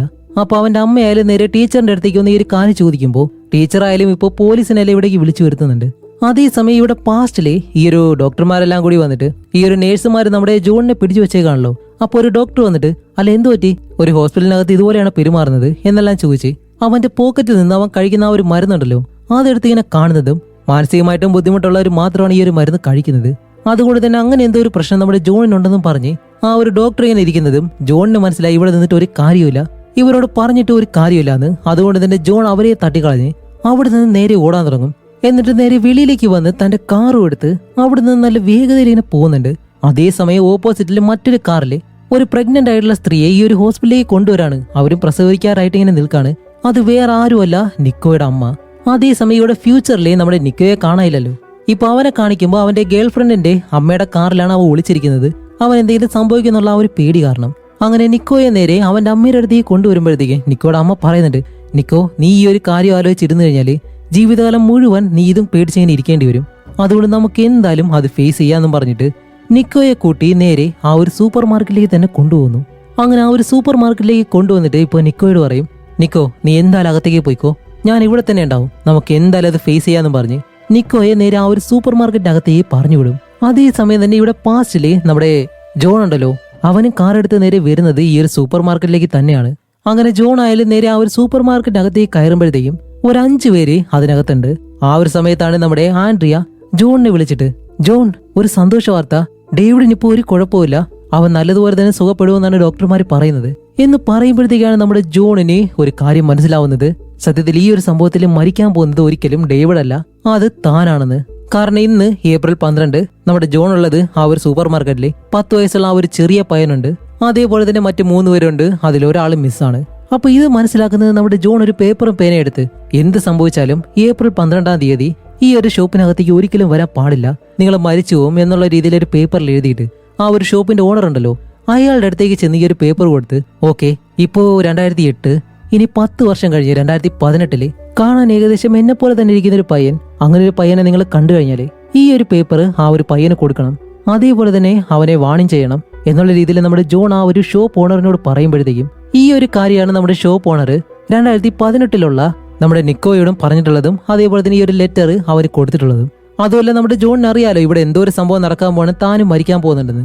അതുകൊണ്ട് തന്നെ ആ ഒരു ഷോപ്പ് ഓണറിന്റെ കയ്യിൽ നിന്നും ഒരു തോക്ക് അങ്ങനെ പെട്ടെന്ന് എടുത്തിട്ട് അവിടെയുള്ള എല്ലാവരെയും ചൂണ്ടിക്കാണിച്ച് ഇവിടെ ആരാണ് തെറ്റ് ചെയ്യാൻ പോകുന്നത് എന്നുള്ള രീതിയിൽ ആ തോക്കും വെച്ചിങ്ങനെ നിൽക്കാണ്. എന്നിട്ട് എല്ലാവരെയും വെളിയിലേക്ക് കൊണ്ടുവന്ന് മുട്ടുകുത്തി ഇരിക്കാൻ പറയും. അതേസമയം ഇവിടെ ഫ്യൂച്ചറിൽ നമ്മുടെ നിക്കോ ആണെങ്കിലോ അവനും ഈ ഒരു സൂപ്പർ മാർക്കറ്റിനകത്തേക്ക് കയറിയിട്ട് സാധനങ്ങളൊക്കെ എടുക്കുമ്പോഴത്തേക്കും കടയ്ക്കകത്ത് ഒരാളുണ്ട്, അതേപോലെ തന്നെ വെളിയിൽ ബൈക്കിൽ ഒരാൾ ഇങ്ങനെ വന്ന് നിൽക്കുന്നു. ഇതെല്ലാം നിക്കിന്റെ അമ്മയും വെളിയിൽ നിന്ന് കാണുന്നുണ്ട്. നമ്മുടെ നിക്കാണെങ്കിലും നല്ല പേടിയിൽ നിൽക്കുന്നു. അതേസമയം പാസ്റ്റിലെ ജോൺ എല്ലാവരെയും പിടിച്ചു വെച്ചിട്ട് മൊത്തത്തിൽ 5 പേരുണ്ടാവണമല്ലോ, ഒരാൾ മിസ്സിംഗ് ആണ്, അതാരാണെന്ന് ഇങ്ങനെ ചോദിക്കുന്ന സമയത്താണ് കുറച്ച് ദൂരെയായിട്ട് ഒരു പോലീസുകാരൻ നിക്ക ഇവരെല്ലാവരെയും തോക്കും വെച്ച് ഇങ്ങനെ പിടിച്ചു വെച്ചിരിക്കുന്ന കാണുന്നതും ആ ഒരു പോലീസുകാരനും തോക്കും കൊണ്ട് ഇവരുടെ അടുത്തേക്ക് വരുന്നു. അപ്പോഴേക്കാണ് നമ്മുടെ ജോൺ ഈ ഒരു സൂപ്പർ മാർക്കറ്റിലെ ഒരു മിറർ ഉണ്ടല്ലോ, അതിനകത്തേക്ക് നോക്കുന്നതും ആഹാ കാണിക്കുമ്പോൾ വേറെ ആരുമല്ല 2018 ഫ്യൂച്ചറിലെ നമ്മുടെ നിക്കോയെ കാണുന്നു. അതേസമയം തന്നെ 2018 ഫ്യൂച്ചറിലെ നിക്കോ അതേ ആ ഒരു മിററിൽ നോക്കുമ്പോഴത്തേക്കും 2008 നമ്മുടെ ജോണിനെ അവൻ കാണുന്നുണ്ട്. അപ്പൊ ഇവര് രണ്ടുപേരും പരസ്പരം അങ്ങനെ നോക്കി നിൽക്കാണ്. ആ ഒരു സമയത്ത് തന്നെ ഫ്യൂച്ചറിലെ ഈ ഒരു ഷോപ്പിനകത്ത് തൊപ്പിയിട്ട് ഒരാളുണ്ടായിരുന്നല്ലോ, അയാള് പെട്ടെന്ന് തോക്കെടുത്ത് ഈ ഷോപ്പിനകത്തുള്ള പണമെല്ലാം അടിച്ചുകൊണ്ട് പോകാനായിട്ട് ശ്രമിക്കുന്ന സമയത്ത് അതിനകത്ത് നിൽക്കുന്ന ആ ഒരു പയ്യനായാലും പെട്ടെന്ന് തോക്കെടുത്ത് തിരിച്ച് ഇയാളുടെ നെറുക്കിനെ കാണിക്കുന്നുണ്ട്. അപ്പൊ തന്നെ നമ്മുടെ നിക്കോയ്ക്കും മനസ്സിലായി ഇതിനകത്ത് എന്തോ ഒരു കാര്യം സംഭവിക്കാൻ പോകുന്നു. അതിൽ നമ്മുടെ നിക്കോയ്ക്കും ബുള്ളറ്റ് കൊള്ളാൻ പോകുന്നു, അവൻ മരിക്കാൻ പോകുന്നു എന്നുള്ള കാര്യം. അപ്പൊ ഇത് മനസ്സിലാക്കിയ പാസ്റ്റിലുള്ള നമ്മുടെ ജോൺ ഉണ്ടല്ലോ, ആ ഒരു മിററിലൂടെ തന്നെ നിക്കോയ്ക്കിനെ വാണിംഗ് കൊടുക്കാണ്, ഇവിടെ നിന്ന് പോകുന്നു പറഞ്ഞിട്ട്. അപ്പൊ ഇത് കാണുന്നതും നമ്മുടെ നിക്കോ ആയാലും പെട്ടെന്ന് ആ ഒരു ഷോപ്പിൽ നിന്നും വെളിയിലേക്ക് ഇറങ്ങി ഓടുന്നതും. ഫ്യൂച്ചറിൽ ഇപ്പോൾ ഒരു കുഴപ്പവും സംഭവിക്കുന്നില്ല, ആ ഒരു ഷോപ്പിനകത്തൊന്നും സംഭവിക്കുന്നില്ല. മോഷ്ടിക്കാൻ വന്ന ആ ഒരാളാണെങ്കിലോ പെട്ടെന്ന് വേറെ എവിടേക്കോ ഷൂട്ട് ചെയ്തിട്ട് അവര് അവിടെ നിന്ന് രക്ഷപ്പെട്ടു പോകുന്നു. നിക്കോയുടെ അമ്മയാണെങ്കിൽ ഓടി വന്ന് നിക്കോയെ കെട്ടിപ്പിടിക്കുന്നുണ്ട്. അതേസമയം ഇവിടെ പാസ്റ്റിൽ കാണിക്കുമ്പോൾ നമ്മുടെ ജോണി ഒരു തോക്ക് വെച്ച് ഇങ്ങനെയെല്ലാം കാണിക്കുന്നതും പോലീസുകാരൻ വിചാരിക്കും ഇവരെ ഷൂട്ട് ചെയ്യാണെന്ന് വിചാരിച്ച ആ ഒരു പോലീസുകാരൻ നമ്മുടെ ജോണിനെ അങ്ങനെ ഷൂട്ട് ചെയ്യുന്നതും ജോൺ നേരെ താഴെ വീണ് മരിക്കാറായിട്ടുള്ള ഒരു അവസ്ഥയിൽ ഇങ്ങനെ കിടക്കാണ്. അങ്ങനെ കിടക്കുമ്പോഴത്തേക്കും ആ ഒരു കണ്ണാടിയിലൂടെ നോക്കുമ്പോൾ നമ്മുടെ നിക്കോ ഉണ്ടല്ലോ ഫ്യൂച്ചറിലെ, അവൻ ഇപ്പോഴും അവന്റെ അമ്മയോടൊപ്പം സേഫായിട്ട് തന്നെ ഉണ്ട് എന്നുള്ള കാര്യം ജോണിന് മനസ്സിലായി. അതുകൊണ്ട് തന്നെ ഒരാളെ രക്ഷിച്ചു എന്നുള്ള രീതിയിൽ ജോൺ അങ്ങനെ അവിടെ വെച്ച് മരണപ്പെടുന്നു. അപ്പോൾ ജോൺ മരിക്കുന്ന അതേ സമയത്ത് തന്നെയാണ് പാസ്റ്റിലെ ഹോസ്പിറ്റലിനകത്ത് നമ്മുടെ നിക്കോയും ജനിക്കുന്നത്. ഇപ്പൊ എന്താണെന്ന് വെച്ചാൽ 1913 തന്റെ മകൾക്ക് ചികിത്സയുടെ ആവശ്യത്തിന് വേണ്ടിയിട്ട് ബാങ്കിനകത്തേക്ക് കയറി കൊള്ളയടിക്കാൻ ശ്രമിക്കുന്ന ആ ഒരു മിലിറ്ററി ഓഫീസർ അയാൾ ഒരാവശ്യമില്ലാതെ ഒരു 4 പേരെ അതിനകത്ത് വെച്ച് ഷൂട്ട് ചെയ്ത് കൊല്ലുകയും ചെയ്യുന്നു. അതിലൂടെ അയാൾക്കൊരു ശാപം കിട്ടുകയാണ്. വേറൊന്നുമല്ല, ഈ ബാങ്കിനകത്ത് മരിച്ച 4 പേരുടെ വയസ്സുണ്ടല്ലോ, അവരുടെ വയസ്സ് വെച്ച് ഓരോ വർഷം എത്തുമ്പോഴും ഈ മിലിറ്ററി ഓഫീസറിന്റെ അടുത്ത ജന്മങ്ങളുണ്ട്, പുനർജന്മം എന്നൊക്കെ പറയുമല്ലോ, അങ്ങനെയുള്ള ഓരോരുത്തരായിട്ട് മരണപ്പെടണം. അതാണ് ആ ഒരു ശാപം. അപ്പോൾ ഈ ഒരു മിലിറ്ററിക്കാരൻ കൊന്ന ഓരോരുത്തരുടെ പ്രായം എന്താണെന്ന് വെച്ചാല് 42 വയസ്സിലുള്ള ഒരാള്, 32 വയസ്സിലുള്ള മറ്റൊരാള്, 21 വയസ്സിലുള്ള ഒരു പയ്യൻ, പിന്നെ 10 വയസ്സുള്ള ഒരു കുട്ടി. അതുമല്ല അത് കഴിഞ്ഞിട്ട് ആ ഒരു മിലിറ്ററി ഓഫീസർ ആയാലും മരണപ്പെടുകയും ചെയ്യുന്നു. അയാൾ വീണ്ടും പുനർജനിക്കാണ്. അങ്ങനെ ഒരു പെണ്ണായിട്ട് അയാൾ വീണ്ടും പുനർജനിക്കുമ്പോൾ 42 വയസ്സിൽ തന്നെ അതേ സ്ഥലത്ത് അവർ മരിച്ചു പോകുന്നു ആ ഒരു ശാപം കാരണം. അത് കഴിഞ്ഞ് വീണ്ടും പുനർജനിക്കാണ് ഒരു സോൾജിയറായിട്ട്. അങ്ങനെ 21ാമത്തെ വയസ്സിൽ ആ ഒരു സോൾജിയർ മരണപ്പെടുന്നു. അങ്ങനെ അത് കഴിഞ്ഞിട്ട് വീണ്ടും ഒരു പുനർജന്മം കൂടി എടുക്കുന്നുണ്ട്, അതാണ് നമ്മുടെ ജോൺ. അപ്പൊ 1913 ആ ഒരു മിലിറ്ററി ഓഫീസറുടെ പുനർജന്മമാണ് നമ്മുടെ ജോൺ. അതുകൊണ്ടാണ് ആ ഒരു മിലിറ്ററി ഓഫീസറിന്റെ മകളുണ്ടല്ലോ, ആ ഒരു 10 വയസ്സുകാരിയായിട്ടുള്ള ജോൺ കാണാൻ പോയിട്ടുള്ള ആ ഒരു മുത്തശ്ശി, അവരായാലും ജോണിനെ കണ്ടിട്ട് പറയുന്നുണ്ടായിരുന്നു, നിങ്ങളെ ഞാൻ ഇതിനു മുന്നേ എവിടെയോ കണ്ടിട്ടുണ്ടെന്ന്. കാരണം അവരുടെ അച്ഛന്റെ മുഖച്ഛായാണ് നമ്മുടെ ജോണിനുള്ളത്, അതുകൊണ്ടാണ് അവരങ്ങനെ പറഞ്ഞത് തന്നെ. അതുമല്ല നമ്മുടെ ജോൺ ആണെങ്കിലോ ഈ ഒരു കൊലപാതകത്തിന്റെ കാരണം എന്താണെന്നും ഇതിന്റെ ആ ഒരു പാറ്റേൺ എന്താണെന്ന് മനസ്സിലാക്കിയത് കൊണ്ട് തന്നെ തന്റെ അടുത്ത പുനർജന്മം നിക്കോ എന്ന് പറഞ്ഞ ഒരു ചെറിയ പയ്യൻ അവരെന്തായാലും ജനിച്ച് 10 വർഷം കഴിഞ്ഞിട്ട് മരണപ്പെടുമെന്നുള്ള കാര്യം നമ്മുടെ ജോണിന് അറിയാം. അതുകൊണ്ട് തന്നെ ജോൺ ആ ഒരു പയ്യൻ ഒരു വാർണിംഗ് കൊടുത്ത് അവന്റെ അടുത്ത പുനർജന്മം ആ ഒരു പയ്യൻ മരിക്കാതെ ഈ ഒരു ലൂപ്പ് ഇവിടെ വെച്ച് അവൻ അവസാനിപ്പിക്കുകയാണ്. അപ്പൊ ഇതുപോലെ ഇനി എന്തായാലും സംഭവിക്കാൻ പോകുന്നില്ല. അതുമല്ല നമ്മുടെ ജോൺ ഇവിടെ മരിച്ചത് കൊണ്ട് തന്നെ അവന്റെ അടുത്ത ജന്മമായിട്ട് നമ്മുടെ നിക്കോ ജനിക്കുന്നു. അപ്പൊ ആ ഒരു 1913 ആ ഒരു സോൾജർ മരിച്ച് അവസാനം നിക്കോയിൽ വന്ന് ഈ ഒരു ശാപം അവസാനിക്കുകയാണ്. അതുകൊണ്ട് ഇനി ഒരിക്കലും ഇങ്ങനെ സംഭവിക്കില്ല എന്ന് കാണിച്ചുകൊണ്ട് ഈ ഒരു മൂവിയും ഇവിടെ വെച്ച് അവസാനിക്കുന്നു. അപ്പൊ എങ്ങനെ ഉണ്ടായിരുന്നു? അടുത്ത ഒരു നല്ല മൂവിയായിട്ട് ഉടനെ തന്നെ വരാം. അതുവരെയ്ക്കും ബൈ.